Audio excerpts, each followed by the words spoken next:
Bienvenidos al campus de la Universidad Francisco Marroquín. Hoy tenemos el gusto de ser acompañados por el profesor Ángel Soto, un viejo amigo y conocido de esta casa de estudios.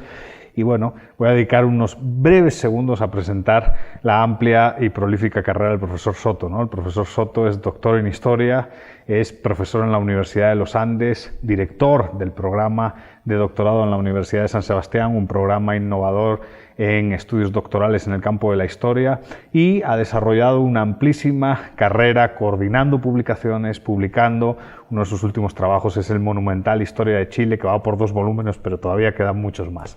Profesor, bienvenido al campus de la Universidad Francisco Marroquín. Muchas gracias, Eduardo. Siempre es un gusto, como siempre digo, volver a la Universidad Francisco Marroquín, estar de regreso en mi casa, así que muchas gracias por la invitación. Bienvenido, ya sabe. Hoy vamos a hablar de Chile, como no podía ser de otra forma, y quizás la primera pregunta es, ¿podemos hablar del fin del milagro chileno o no? Bueno, esa es una gran pregunta, porque hay varios autores que señalan que lo que pasó en Chile no fue un milagro, porque los milagros operan en el ámbito de lo sobrenatural, en lo que no tiene una explicación racional. Y ese no es el caso de Chile. Lo que pasó en Chile, esa transformación económica, ese Chile que creció a una tasa promedio del 7% entre 1985 y 1997, ese Chile que inicia una transformación económica en 1975, cuando se pone en marcha el plan de recuperación económica, con bajas, ¿no? Pero que se legitima en los años 90, cuando ahí sí hablamos del modelo chileno, que esa convivencia entre la libertad política y la libertad económica. Ese Chile no es fruto de un milagro, es fruto de ideas de seres humanos, de carne y hueso, como tú, como yo, que tomaron medidas conocidas por todos. O sea, tiene una explicación racional. Hablar del fin del milagro, haciendo eso, yo creo que hoy hay una puesta en duda, hay un signo de interrogación respecto del modelo chileno y de ese modelo de progreso, que está siendo bombardeado, que está siendo dañado, que está siendo resentido por distintos sectores.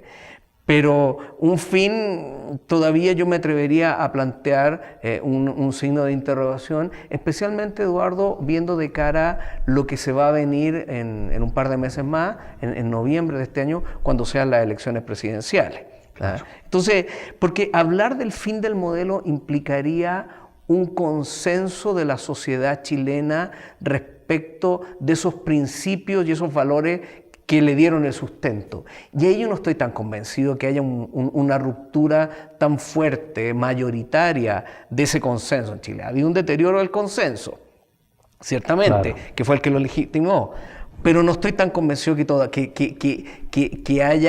se le haya pegado tan fuerte a los fundamentos del modelo. Ese es un buen tema, porque es un tema que además no solo afectaría a Chile, ¿no? A otros países del sur de Europa y de América Latina. La fuerza de los consensos entre élites, ¿no?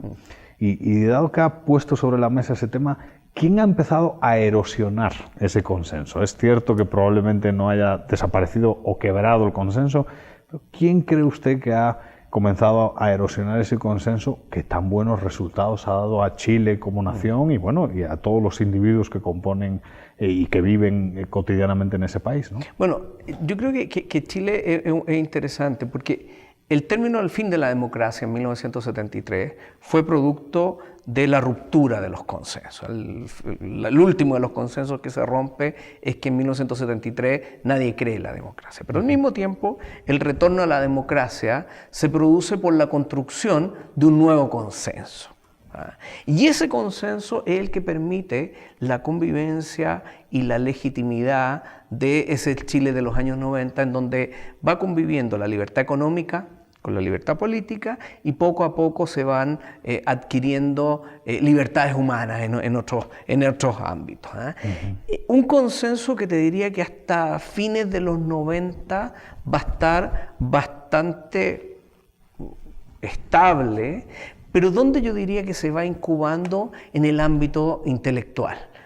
Yo creo que lo que le está pasando a Chile, o donde está el origen, es un descontento o una incubación en el ámbito intelectual, que comienza hacia allá por el año 1998, por ahí aparecen los primeros libros. Esto, Eduardo, nos lleva a ese terreno de la importancia de la batalla de las ideas, claro, y cómo las claro. ideas tienen consecuencias. Estas son las consecuencias de una más de las batallas intelectuales que están ahí, y cómo estas ideas luego van dando forma y se convierten en columnas y van entrando a los medios, y ya finalmente comienzan a traducirse en un tema de políticas públicas. Claro, es cuando curioso. Hoy, ¿no es cierto?, se discute en Chile o se está hablando, por ejemplo, de temas como la gratuidad en la educación superior.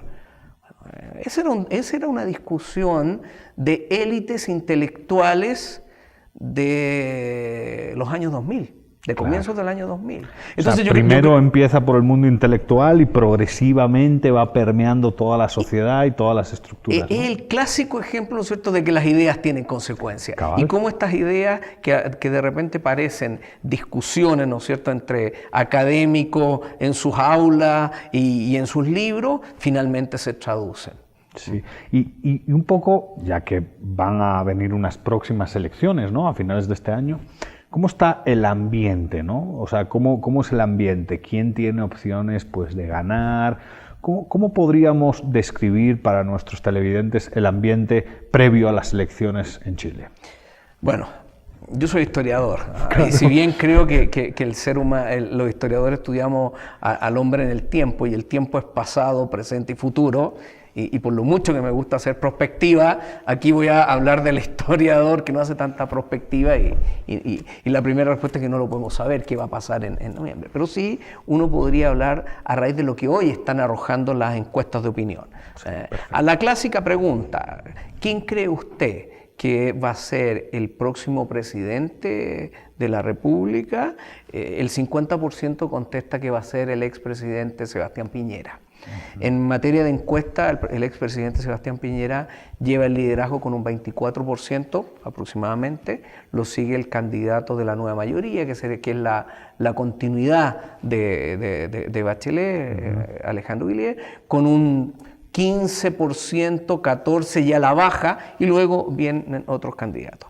Esto es bien interesante porque, si bien con todos los inconvenientes que puede haber, eso empieza a crear un clima de opinión que podría revertir un cierto ambiente pesimista.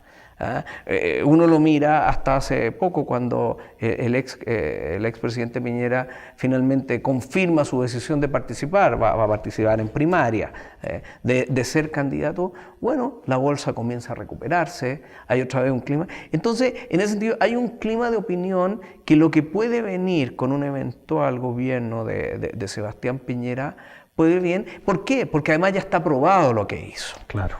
O sea, claramente Sebastián Piñera, si uno compara las cifras del gobierno de Sebastián Piñera con las cifras del primer gobierno de la señora Bachelet, es claramente una recuperación.